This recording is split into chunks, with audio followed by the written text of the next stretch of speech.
Hey, what's going on, guys? Today we're taking a look at the Frame Arms 100 scale Zero Tiger, otherwise known, I guess, as the Ling Hu. But anyway, this is number 45 in the Frame Arms line. This one is actually based off of a previously released design, the Byakku. This version is now in gray instead of tan, and it has some new parts for the head, and I believe a couple of new pieces of armor on there as well. But if this design is looking like something out of Metal Gear, that is also because this is designed by Yoji Shinkawa, the designer of the mecha from the Metal Gear Solid series anyway. So it's a pretty awesome Frame Arms design with some really cool weapons, and the head definitely gives off a Gushon Rebake vibe out of that one for sure. But taking a look around the box, basically on the front here you just have that nice illustration. On the bottom and the top you just have the same thing there. This is of course made by Kotobukiya. On this side of the box, we've got an outline here just showing the front and back of the kit, what it's going to look like when it's all painted up, and including some weathering on there, it looks like. And here's where you can see some of the extra armor panels that looks like it has on this one here on the side of the arm and on the side of the leg. The original kit didn't have those.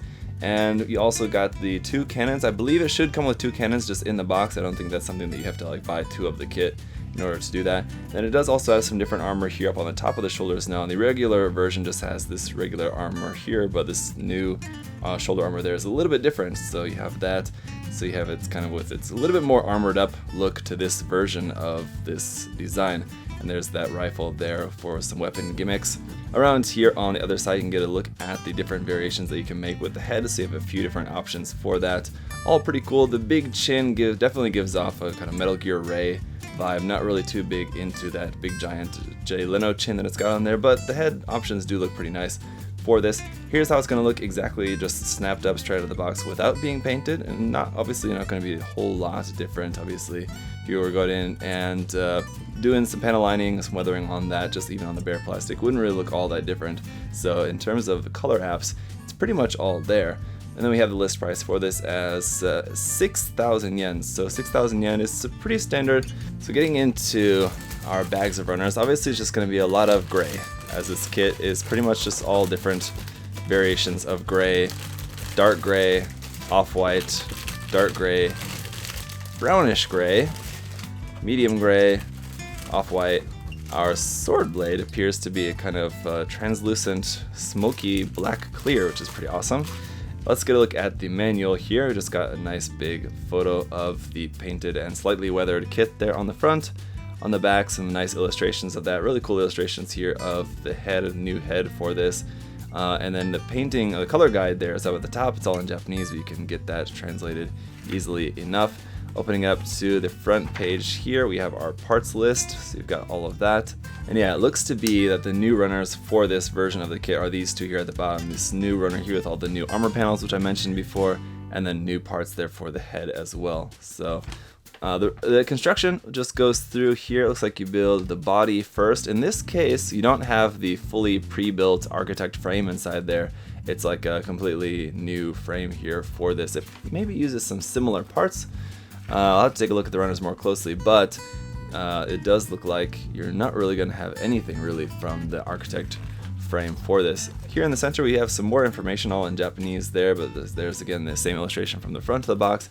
Over here some information about the equipment. So you have the sword, the beam rifle, the rifle, I guess whatever it is, just rifle, and then the shoulder cannons, which are actually not two cannons. I hadn't noticed that before, that one is the cannon and the other one is the rifle. You can turn the rifle into another cannon there on the back, so you can have those two up there and have them as two cannons.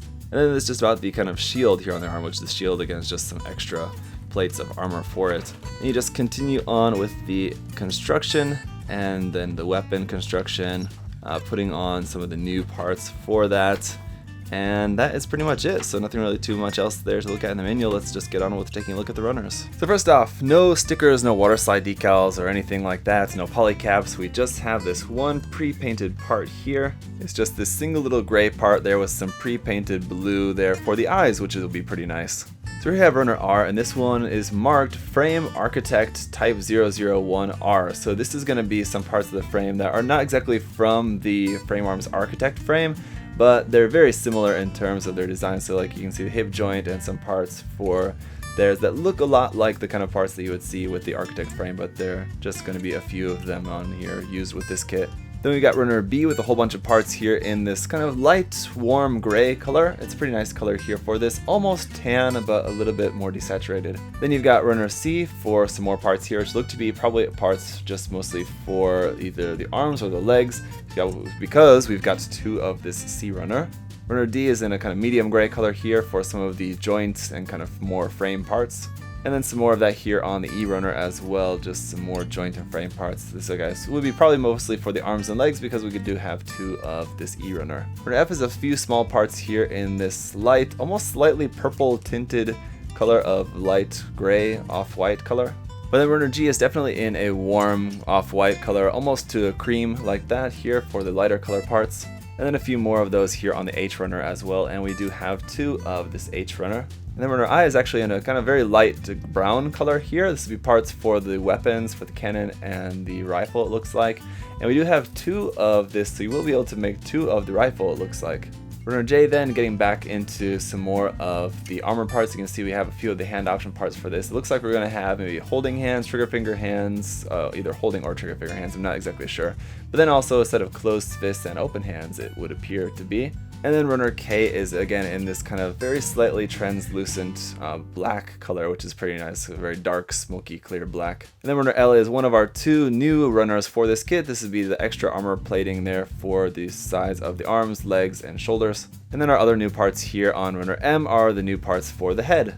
So there you go, as you can see, there's a lot of stuff in there. It would have been nice if this would have come with some markings for this, some water slide decal markings, because if you look at the design, it's not very easy to see, but there you can see in the illustration, it does actually have some caution markings. So they actually, Yoji Shinkawa actually drew some caution markings on it. But this is not the first case that that's happened, I've noticed. They just don't really tend to often give too many water slides, if any, with these frame arms kits, unfortunately. But that said, for all of the parts in there, including the different option parts for the head and the weapons we have for that, it does seem to me that that 6,000 yen price tag does seem very reasonable. So I think that does seem to be pretty justified here. And I think it's going to turn out to be a pretty awesome kit. So thank you guys all so much for watching the unboxing. I'll have the review coming up for you all very soon. If you have any other further questions or comments, feel free to leave those down below. And as always, guys, have a great day. I'll see you next time. Bye-bye. Hey! Thanks for watching, guys. Remember, if you want to check the kit out for yourself, you can head over to USA Gundam Store. Use that coupon code ZakuAurelius10. Save yourself 10%. Thanks for watching, guys. See you next time. Bye-bye.